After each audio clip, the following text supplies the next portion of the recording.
So Mary, what do you think makes a good home tutor?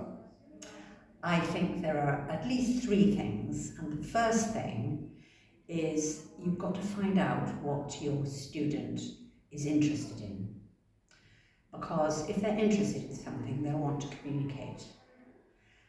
And for example, I had a lady who was having her first baby, and she was in a domestic violence refuge, and she was really worried about having a baby. So we did lots of work to do with what she could expect in hospital.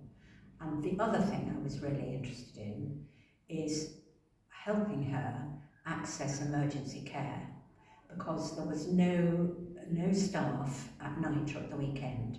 So she had to be able to say, I'm in labour, if she was in the street or in the supermarket.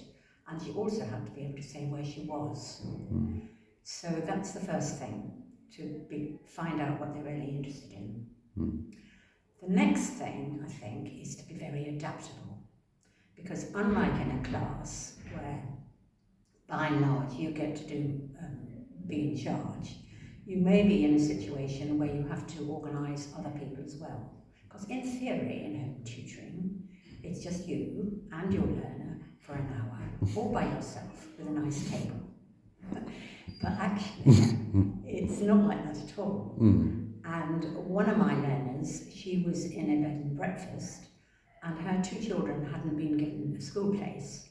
So they were on one bed, and I provided toys and games and books and things, while I tried to teach her how to read on the other bed.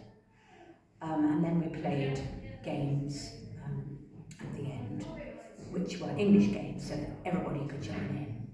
So you had to be adaptable. You had to sort of think on your feet and amuse everybody else in order for you to be able to teach. And the last thing, I think, is to be interested in their culture, because it's really interesting to have people from all over the world. And there was one lady who couldn't read and write in any language, and we were doing the shape of S, which looked like a snake. And she told me all about flying snakes in her country, and how in her house they flew in the kitchen, and you had to be very careful that they didn't land on your head, because if they landed on your head and they bit you, without hospital help, you'd probably die.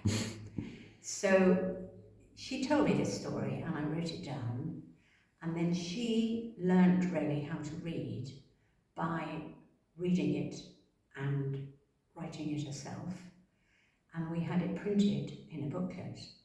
And she was so proud, because she couldn't read or write, and yet she had her story in a book. Oh. So there we are. Thank you very much, Mary. Those are great answers.